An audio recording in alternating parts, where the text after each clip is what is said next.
तो जय हिंद दोस्तों, आज के इस वीडियो में हम लोग समझने वाला है मिट्टी के बारे में। ना मिट्टी की बात करेगा तो मिट्टी यानी कि इंग्लिश में इसको सॉइल बोला जाता है। ना देखिए, मिट्टी के अध्ययन पहले समझिए। मिट्टी के अध्ययन को हम लोग मृदा विज्ञान या पेडोलॉजी भी कहते हैं। ना अगर भारतीय अनुसंधान समिति की बात करेगा तो भारतीय अनुसंधान समिति ने मिट्टी के 8 भाग में बांटा है। अब 8 भाग हम लोग को पढ़ना जरूरी नहीं है, मतलब कि 4 मिट्टी है पढ़ना जरूरी नहीं है, लेकिन 4 मिट्टी हमने के एग्जाम के दृष्टिकोण से बहुत ही इंपॉर्टेंट हो जाता है। अब कौन कौन है? लाल मिट्टी, जलोढ़ मिट्टी और काली मिट्टी और लेटराइट मिट्टी। ये 4 जो मिट्टी हम लोग का पढ़ना बहुत जरूरी होता है और बारीकी से पढ़ना हमने के चाहिए। ना तो लिखा है, देखिए, काली मिट्टी, जलोढ़ मिट्टी, लाल मिट्टी, लेटराइट मिट्टी। ठीक है, अब इसमें हम लोग देखेंगे काली मिट्टी के बारे में आज समझेंगे। ना अगर काली मिट्टी की बात करिएगा, देखिए, काली मिट्टी के नाम अनेक प्रकार से जाना जाता है, लेकिन जो भी नाम इसको पड़ल है कुछ न कुछ कारण से पड़ल है। ना देखिए, जैसे नाम है, इसको अंग्रेजी देखें तो इसको रेंगूर या कपास की मिट्टी या ट्रॉपिकल ब्लैक कहा जाता है। आगे हम लोग समझेंगे कि इस तरह के नाम क्यों पड़ा। अगर काली मिट्टी के निर्माण की बात करें तो बेसाल्ट चट्टानों के टूटने से होता है, टूटने फूटने से काली मिट्टी के निर्माण होता है। ठीक है, अगर रंग की बात करेगा तो काली मिट्टी का रंग तो काला होता है, लेकिन परीक्षा में पूछता है कि किसके कारण होता है। ना तो टिटेनोफेरस मैग्नेटाइट एवं जीवाश्म के कारण काली मिट्टी का रंग काला होता है। तो पूछेगा कि काली मिट्टी का काला रंग किसके कारण होता है, तो टिटेनोफेरस मैग्नेटाइट एवं जीवाश्म बोलना जरूरी है।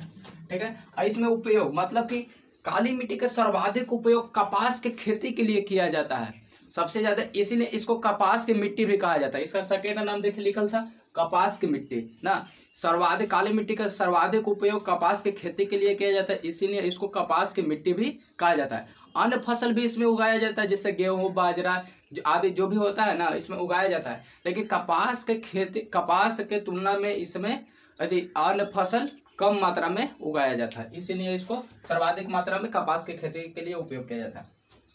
अगर भारत के कुल भौगोलिक भाग की बात करेगा तो 100% में 16.5% भाग पर काली मिट्टी पाया जाता है। कितना पर? 100% में 16.5% भाग पर कितना? 16.5% पर काली मिट्टी पाया जाता है। अब इसमें उपस्थित क्या है?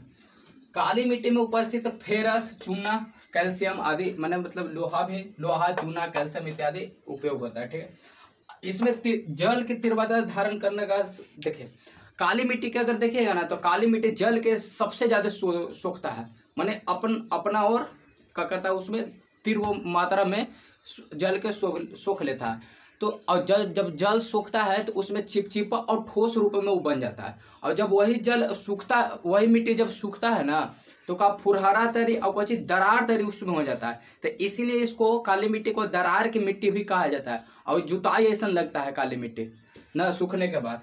तो इसमें वही लिखा है कि इसमें तीव्र जल धारण करने की क्षमता होता है। अगर क्रेब्स के अनुसार बात करेगा तो क्रेब्स के अनुसार काली मिट्टी रेंगूर मिट्टी एक परिपक्व मृदा है। ना तो आज के इस वीडियो में हम बताएं काली मिट्टी के बारे में। आज अगला नेक्स्ट वीडियो में हम लोग समझेंगे और भी मिट्टी, जैसे जलोढ़ मिट्टी है, लाल मिट्टी है, लेटराइट मिट्टी के बारे में। तो अगर वीडियो अच्छा लगे तो लाइक जरूर कीजिएगा। तब तक के लिए धन्यवाद।